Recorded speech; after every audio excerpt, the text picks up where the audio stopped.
Let's go.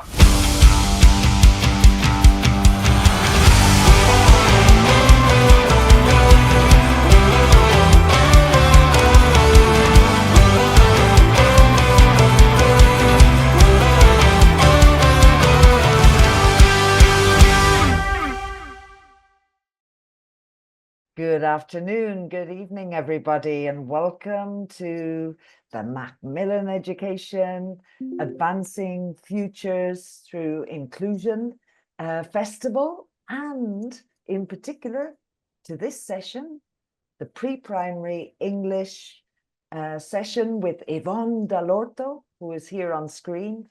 Welcome, everybody. I see, Laura, you've put on your camera. That's great.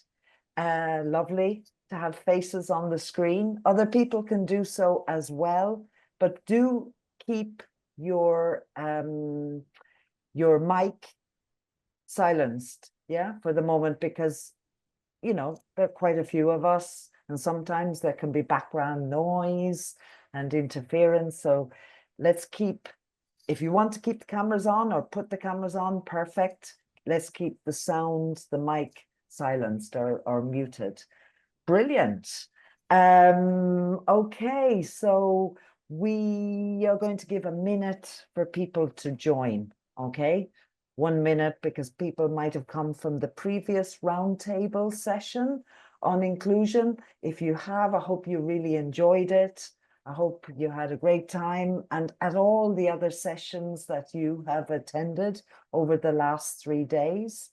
I hope they've been useful. I hope they've been informative, and I hope that they have been inspiring for you and for your classes, and that there is a practical application of all of the ideas that you've seen. Brilliant. I see Miriam, welcome. I've seen you a couple of times. Welcome. Welcome, Pilar. Let's see. Can we see other people? Keep coming. Okay. Well, listen, Yvonne, I think it's time to start, don't you? I think no, we're raring to go. And Yvonne is an early learning expert, early years expert. She's an amazing teacher trainer, an inspiration to me, and I think an inspiration to lots and lots of people. And today's session, which is all about learning through play, is, I think, going to be highly practical. All of Yvonne's sessions are highly practical. So let's give a round of applause to Yvonne and welcome. Well, I can't wait to get started, because the one thing I love to do is share as many ideas and activities as I can, but I also remember what it was like to be in the classroom, and that's a really important point, is that the practicalities and also application. So I'm going to get started. I'm going to go into slide share, which is that moment as we make sure that everything is working properly. So just give me a second. And what I would say is that, Perfect. yeah, are we clear? Can we see everything? Is that nice and clear? Wonderful. What I would say is that play is one of those areas within our curriculum that sometimes is only seen for just children getting away from the classroom and just being in the playground. But you know what? Children can learn so much through play. And although we don't have a great deal of time today, I'm going to give you some ideas and also give you a little bit of an insight into the value of play. Now, I recognize that all of you are probably very aware how important play is, but it's also one of those things that we should never forget how play is important in our life. And in the session today, we're going to look at the importance of play. And also, we're going to be looking at opportunities to make great play moments within your class, but also how they could work with your class materials, because this sometimes is quite important in that we bring things together, having that play aspect and also the content of your curriculum or your lesson. But also, it's just a brilliant way to build great futures with children through play. because I'm going to ask you a question now. Do you remember your best play moment? Now think about it when you were a child. Think about the best play you ever had. And in fact, we actually never stop playing. If you think about it, as adults, we still like to play games. We may even do a sport. We may play games with our friends, like online or even yourself on your phone. Play is a very natural part of our DNA, and one that offers us a chance to become a team, work individually, but also, even as an adult, we're still learning how to navigate our emotions, anger, also scaffolding how we master certain things within the play arena. But one of the best things is that we can change what we do in play. It's never fixed. And this is how we have to look at it while we're working with children. So it can be tricky when we're in the classroom because we have a lot of children that may have multiple learning styles and also needs. Again, you have your curriculum, which has a lot of areas of learning involved into that. And if we mix that all up, that's a lot of information that the children are having each day. So we are also providing a wonderful, supportive and inclusive arena for the children because their community is the classroom. And within that community, children are learning how to deal with their emotions. They're progressing with their mastery skills. But also, as teachers, we are listening for things they may have taken from the lesson they've done before, vocabulary that they had maybe in last week's lessons or this morning's lesson. We will hear them demonstrate their knowledge. And that for us is a great way to evaluate and assess through play what children are learning. So let's go. So what we do know is that play and learning are very intertwined. Children do need to have the opportunity to play for the play's sake. And that's why we have the patio and the playground where children can run around and just let off steam. But also, as you observe children as they're playing, there are elements of that mastery skill that they're learning. All those things that are coming together, like fine motor skills, hand-to-eye coordination, and it also gives them a place to get meaning for the world they're in. And sometimes we have to think about how we can provide this in the classroom so that what they are learning, they have an outlet or a reason or a place to be able to demonstrate their learning. Also, one of the things that is a big challenge for children today is focus and attention. And having a play-centered environment within your community of your classroom can help children negotiate how they deal with feelings and frustration. But we're going to be looking at that through this little session that we have today. I mean, one of the things that we do know is that children experiment through their play, and we do to some degree as adults, but being able to have that opportunity gives them a blank canvas to do their drawing of the world, as we call it. So one of the things that we do know is that play is fundamental for the foundation of children's language development, also practicing what they have learned in their classroom. More than anything, being able to have communicative play or even digital play gives an environment of self-esteem, autonomy, and also sharing skills. It nurtures social skills and also how children interact with each other. So I've given you a really good idea of the foundation of play. And let's move on to some ideas about play.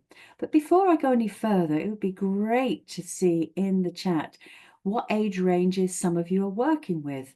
Oh, look here, playing at traveling with my little sister. That is a great experience to remember. All the things when we were younger. So if you don't mind sharing in the chat, what kind of ages you work with? Are you with very small children? Are you with children like from 4 to 5 or even earlier? Because that would help me. 3 to 6. Thank you, Laura. So that's quite a big age difference when we look at cognitive development. And I should imagine many of you are in that age bracket.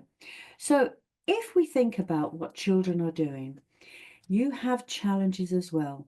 I never forget the place of the teacher, and also within your classroom, you are dealing with time. Time is a big challenge for us as teachers.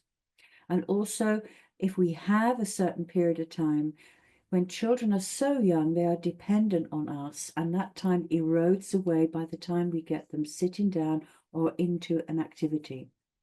Also, planning and resources. You want play activities that are not going to consume a lot of your preparation time, but also ones that can be used over and over again. We also have to think of the ages and the abilities of the children. What can they do?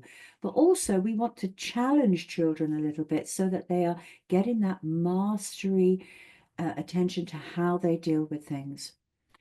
But more important is diversity of inclusion, because working with very young children, sometimes it's not obvious of what they may have before they've had a proper diagnosis, but also we want to give them ethically a good community to work in so that the children feel included.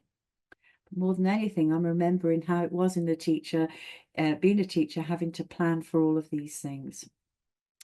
It's all about balance, and the success is when we can provide wonderful activities, but also engage children through play.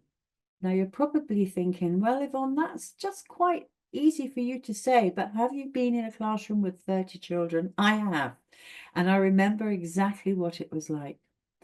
Also, you have different abilities because a child born in January is very different to a child born in December. So it's constantly a balance, but the success is getting that balance. But also, how do we apply some games that we can do that provide a challenge, but also cover all areas of the curriculum?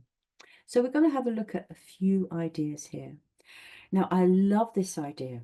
Look at it. It's just a simple basket and it has string threaded through. But look at this. It's cooking tools. We've got some tongs here.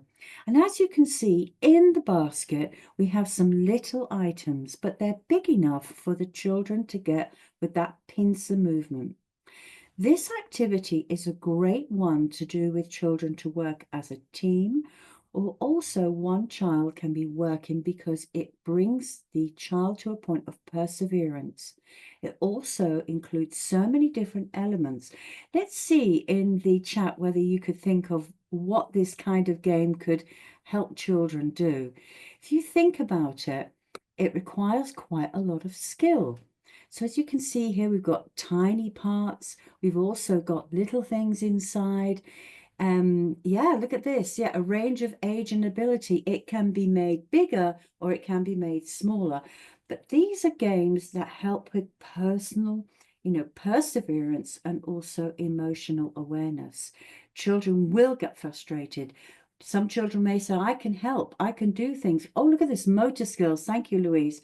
But also, what it does help children is with teamwork. If they're working as a team, taking turns, sharing, problem solving. How am I going to get that out of the basket? How am I going to do it? It can be a different skill level from easy to complicated. But more than anything, we are scaffolding those skills. We are scaffolding children so that they persevere, but also the concepts that are connected to the curriculum. We have shapes, we have lines, we also have language, and it can be a game that can sit in the home corner and children can do it. If you have a fast finisher, the child can do it. But more than anything, this is a very simple, cheap, tactile game that has so many outcomes. If you look at the other images that I have on the slide, you will see that they're also developing self-esteem and children be able to be autonomous. One of the frustrations for a very small child is, I can't do it. They can't put on their jacket. They can't do up their shoes. And although this is a life skill, we can incorporate it into a game. We can incorporate it into the role play corner. And these simple little games here can be left so children are building their autonomy. Autonomy in play is a great leap forward because if a child is able to do something, it means they can participate fully.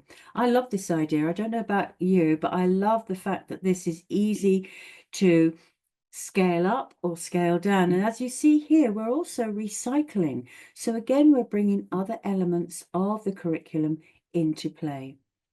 One of my favorite methods is loose parts, and some of you may have heard of loose parts. I wonder if you have. Put it in the chat if you've heard of loose parts. Whoops. Loose parts is one of those wonderful methods that is created that children bring the outside in. As you can see, children can collect elements and bring them into your classroom. Of course, as a teacher, you've got to be careful that they're not sharp or too dirty. But the idea is so many children never get the opportunity to go outside and play these days. So bringing the outside in means that children are enjoying the environment, but also what they are doing is it's tactile, it's soothing. Oh yes, somebody is doing that. Loose parts is great. Thank you, Louise. So the one thing about loose parts is that children are using a range of skills whilst using the parts. They can use them in different ways. Loose parts has now been extended to using artifacts as well as natural elements. But as you can see here, it is editable. So the point being is what the children made today, they can change tomorrow using the same resources. This is wonderful as children are constantly editing the work that they did yesterday. If you leave it out, they are refining it, they're making it better, they're doing a better version of what they did yesterday. And as you can see here, we can use these parts over and over again. But more than anything, it's the language that comes when we're using this. You can see here that it's used for emotional and social learning and also understanding how to talk about our emotions. It's environmentally friendly and also it's child driven. So the idea of loose parts is that the child can make anything they want to out of, as you can see on this illustration, out of a collection of artifacts. But the connection you have with the child is the child's dialogue as they're making their loose parts, play or drawing, as you can see here. You could say, well, how am I going to fit this into my curriculum? It is something that could be topic-based or theme-based, or something that you do to address the seasons like autumn, winter, and spring, and only do it 1 or 2 times a term. But the rewards are amazing as children become very familiar with not only language, think of all the language, adjectives, sensations, also smells. It's a beautiful method to bring into your classroom. Now, probably you are using something like play tables. Play tables, in one way, are a great way for children to engage with a lot of your topic or theme vocabulary. Many of you probably have these for maybe phonic sounds, or even if you are doing a particular color or, science topic. But the one thing about a play table is if you do not have dressing up clothes, why not use headbands? Headbands are a great way for a child to become who they want to be. If you don't have the resources in the classroom, you can use a headband. And I think many of us recognize that you don't need a lot to get into that world of fantasy. But what these tables become are focus areas so that children can zoom in on their play. These are probably free play activities, apart from the one down here, as you can see, we're using play to identify math concepts. So these are probably quite familiar to you. But what I would say is, where do you extend this? You probably do have the, children clearing up, looking at materials, checking what they have, but also how much time do you give to this? And I know that you're listening in probably thinking, yes, this is a great idea, but how will I navigate this in my busy classroom? Schedule, how do we schedule the time? The one thing that we are aware of within our community of teachers is that children aren't given enough time to play. And maybe some children only get the opportunity to play in the classroom because they don't have the resources at home. Some children are very challenged within their home environment. So the more we can invest in that play, just imagine all the benefits that child is going to have if you are hearing the language and the vocabulary. And talking about language and vocabulary, well, Louise, this is one of the problems we're constantly facing as a teacher, is that we want children to engage and play and use language. So here we have a great idea. Now, have any of you heard about give me, oh, it's called Six Bricks actually, but give the children a collection of items and what could they do with it? Now I'm going to reach out to you who are watching me today. Look at this here in this illustrator's picture I have here. We have an aeroplane, a tiger, we have some bricks, we have a little pig puppet. We also, I think we have a broomstick. What kind of story could we make with that? I'm going to ask the participants to join in. What kind of story could we make with this? Just think about it. If you had this on your table now while you're watching me, and I said, think about what story you could make with these little things, what would you say? And if anyone wants to open their mic, they can do Please so do. as well. Or in the chat. What would you do with this? What would you How? do with this? I thought I had someone. Yeah. We've got an aeroplane. That's a good starting point, isn't it, Louise? We've got an aeroplane. Oh, yeah. Maybe we can start something with a trip. Yeah. Where And are we going? now just imagine you've got to put your hat on as if you were a little 5-year-old. Yeah. Now, what would you do? You know, you've got this random collection. What story would we make? So, a trip to the Ah, farm and then to the jungle. Thank you, Laura. That's amazing. Yes. love it. Imagine if you have in your classroom just little bags of random things, and these are called story bags in a different way, in that the children on each table can have their collection of artifacts, and they're going to play with these, but also they're going to have a narrative. You're going to hear the you're going to hear the tiger roar, you're going to hear the pig go oink, and you're going to see the broom going. But the one thing is, with random parts like this in a little bag given to groups, you know, a table, and children play with them, this is where the creativity is going to come. And maybe they can give you a story. How enriching is that? From playing with these random little artifacts, the children will be coming up with a story and you'll be hearing the language. Isn't that a great idea, Louise? It's just so simple. And often when you have bits left over from games or random things Brilliant. in your home, you know, that when you open up a drawer, you found all these things and just put them in a little string bag and then have about 5 or 6 of them, and you can mix them around and children will always come up with a story. It's also like the wooden spoons, and I have been to many schools where they have a big collection of wooden spoons that get used over and over again. They're durable, they're tactile, but also if you don't have puppets, it's a great way to get children engaged in talking to themselves, you know, with each other, and also story making. You know, we can look at how these resources can be used in a more imaginative way. More than anything, listening to children when they're doing their play. And here, I wonder if you can guess what story this would be about. We've got a big mouse. We've got a big mouse, and we've got a lot of trees, and we've got some water. And look at this.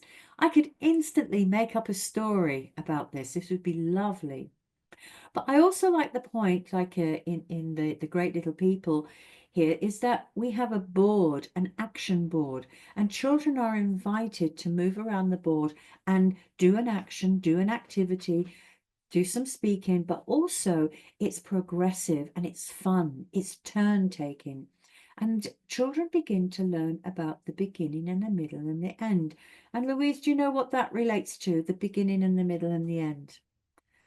Stories. Stories. Lots of Storytelling.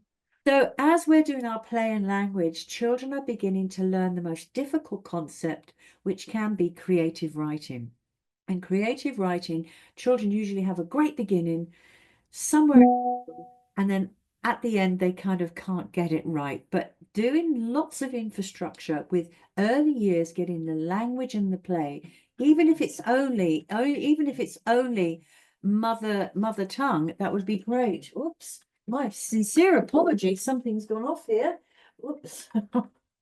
But as you can see with the storyboard, you could make your own one, but more than anything, you can extend your classroom resource. My complete apologies about that. I thought I turned it off. But also your classroom resource. We have lots of opportunity using your classroom resource. And here I'm using something from Big Wheel. And I'm not going to play all of this because of time constraints. Where are we now? Is just a little bit so you get the idea of what is happening.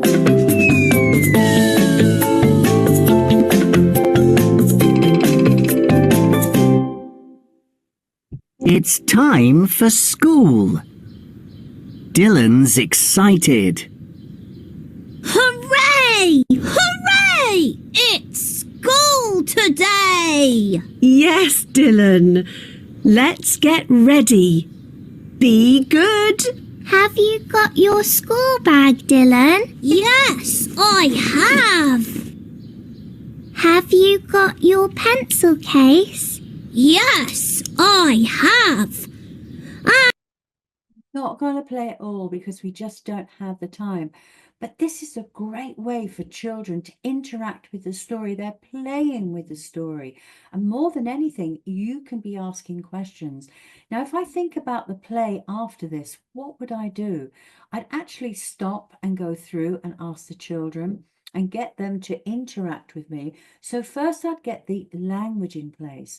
But also, what other opportunities does a video like this offer us? Maybe someone would like to answer in the chat. What does this offer us, the video, when children are looking at a video?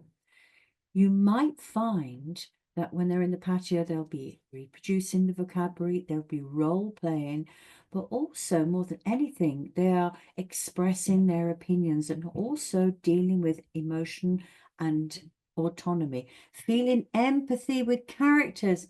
Thank you, Laura. Because one of the things that is hard for a child is they are not born with empathy. They have to learn it. And this is the opportunities that we are providing in the class. And also being able to talk about it. So using the visuals, oh my goodness, he's making a massive mess. And we can relate to that in the classroom. What do you think she said? Now, although this may look like a language activity, children are playing with what they see. They are playing with the images. They are having a role play in their mind. So it is a passive form of play rather than one that is more pronounced. And as we can see here, the children would be enjoying that. And also the curiosity of using the puppet. Have you found in your class that children would automatically speak to a puppet before they will speak to you? Have you ever noticed this? I'm sure some of you have. If you have, please let me know. I'm just checking the chat box to see what you say. Yeah, they feel empathy with the characters completely. Thank you, Laura. And what I would say is using the puppet is that we can get a lot of language from children if we're using that. They are playing with the character. And as you can see here, we've also got the curiosity of looking at parts of the face. Can you name them? And this little chap here is naming the parts of the face. He's identifying the eye and the nose. He's also got curiosity because it's not quite like his face. It's a little bit different. And also naming the clothes. Now, he's quite young, but he's playing and interacting in a more passive way, whereas this is quite structured. I'm getting all I want to know through play in a passive way. I'm evaluating what he's saying. It's a mixture of Spanish and English, but I'm hearing my key words. So in this role play, in this puppet play, I'm evaluating what my child has taken away from my class. We are constantly putting our antennas out on how we can help children, but also build for our next lesson. So although it looks like a passive activity for children, it's quite involved. Now, I'm sure some of you are already recognizing that you have children in your class that find it difficult to play. And it is challenging when you have children who find it difficult to, well, integrate within the group and also being able to express themselves well enough. Some children are very reluctant, and this is where we have to provide an inclusive environment for them. Play is extremely important to help with their self-esteem, but also feel safe.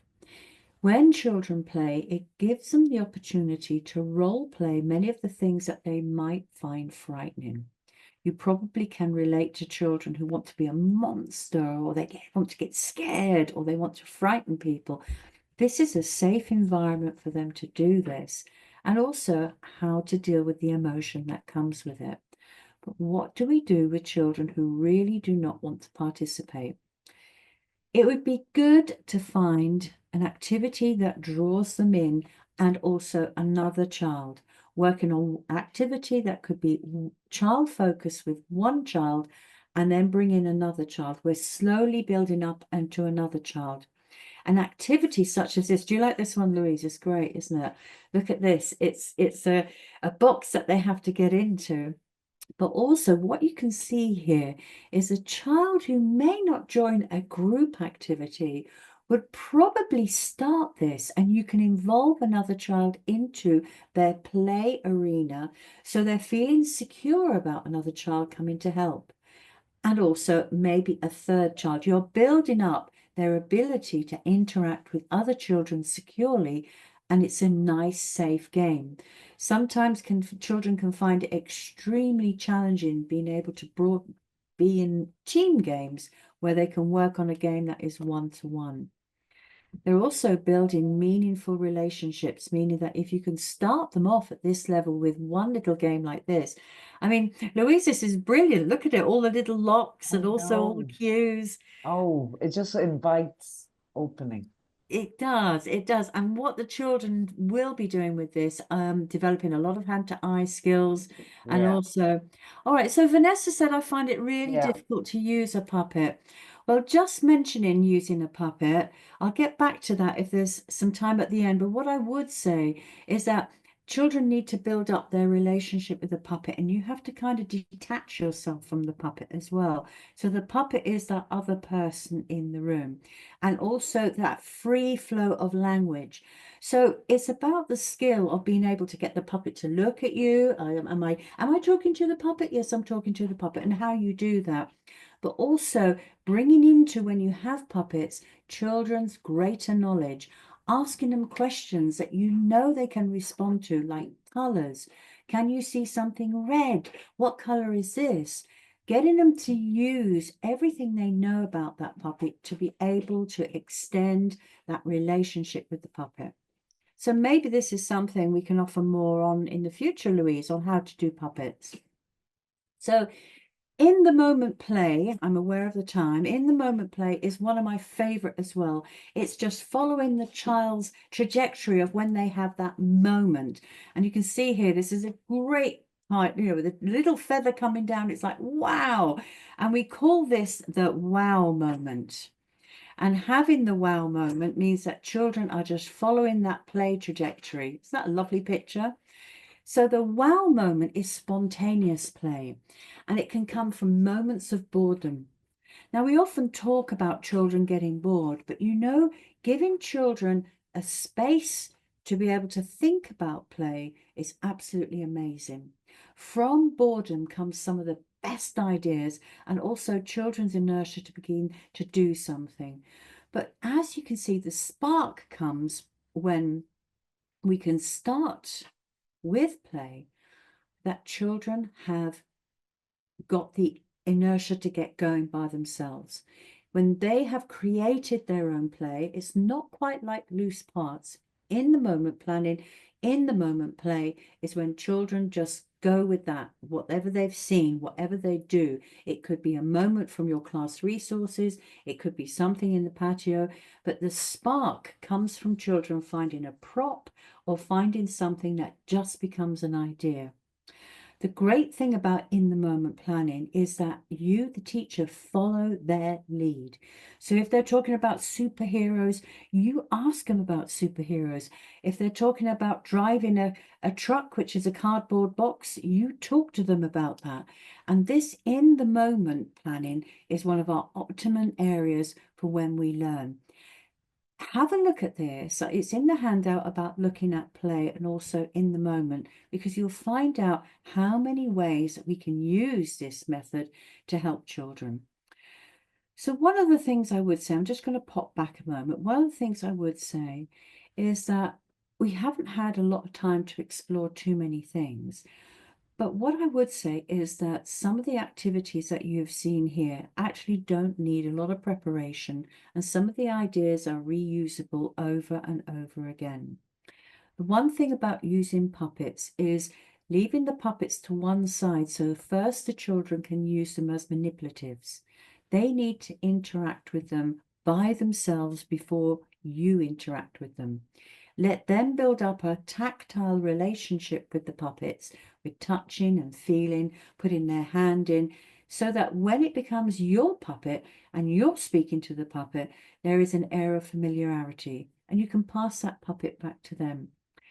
Many teachers struggle with puppets because it feels unnatural and forced.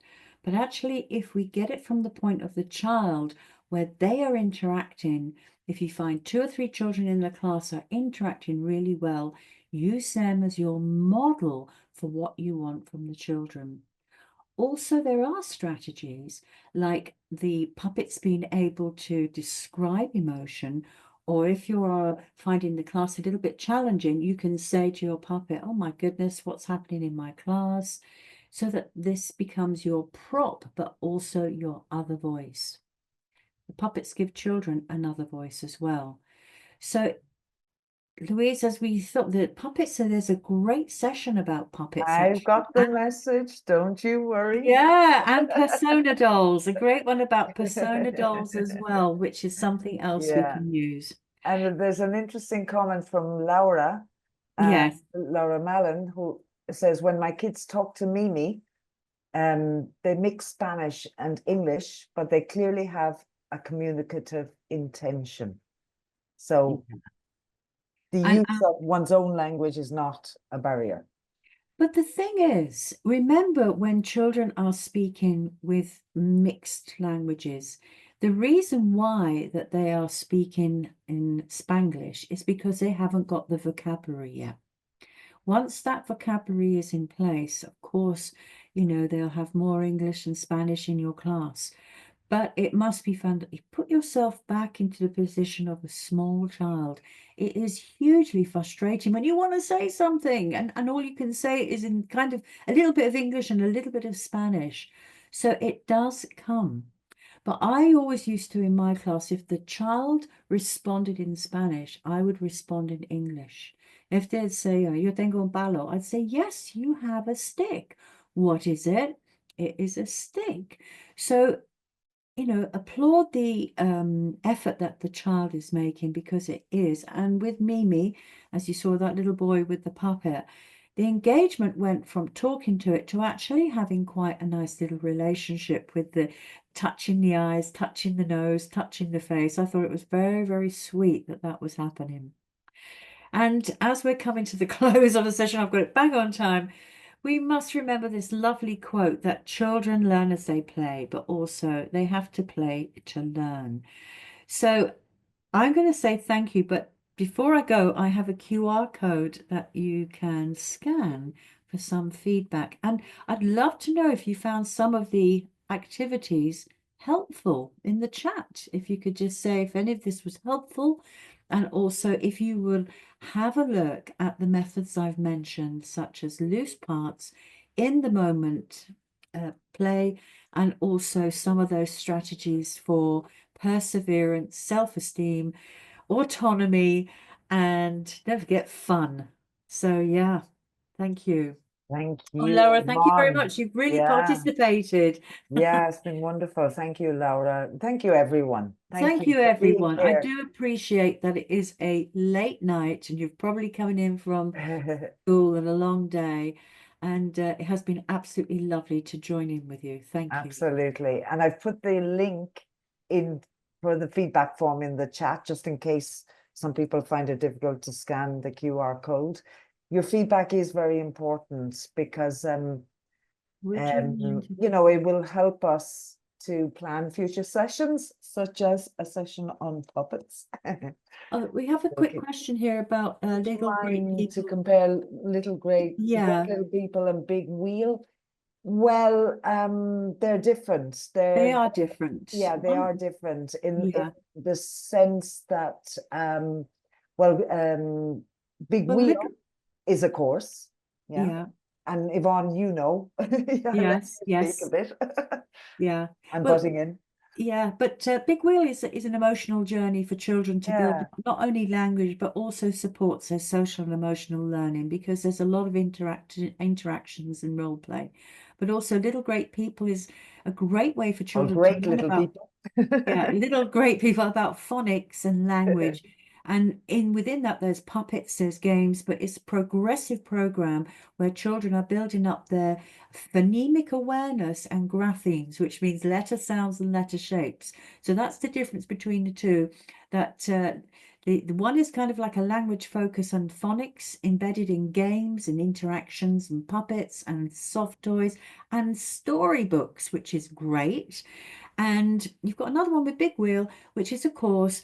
And again, it facilitates young learners, their emotional journey. And also, it's in a great way that it can be interacted. It's not static at all. I love them both. Yeah, Yeah, absolutely. And they're also complementary. they are complementary. And there is no problem using two resources in your class. You balance it out because one is giving you one direction and the other is kind of like on a parallel trajectory. So they're working very, very easily together. Fantastic. Yeah. Well, a huge thanks, Yvonne. Really.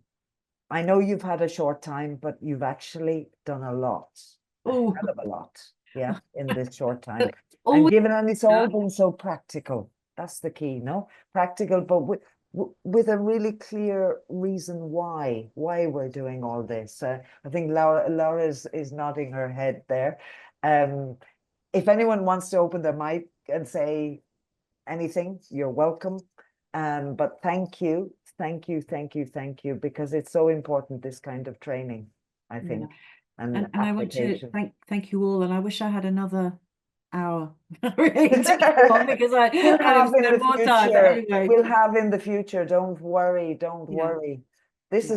isn't the end. No, not at all. We Oh, wish to, oh yes. Well, I think more than anything, as we wrap up, the idea is that the is touching all bases with children. You know, what can there's one concept and how can it be used in 5 different ways? And that's the way I always approach activities for children. So yeah, fantastic. yeah. Yes. And just as a final note, we will send an email in about a week's time with the recording, with a very interesting goodie bag, virtual goodie bag with resources, with the handout for this session. And if you've attended other sessions, you'll receive the same. Okay. Do check your spam just in case it goes in there. And that's it, folks. What a lovely evening. And now relax, Yes. enjoy the rest of the evening and the rest of the week, and have a fantastic weekend. Lovely. But thank you Thanks very very much for much, having me. everyone. See you And bye for now. soon. And thanks, Bye. Yvonne. Bye. Bye. Let's go.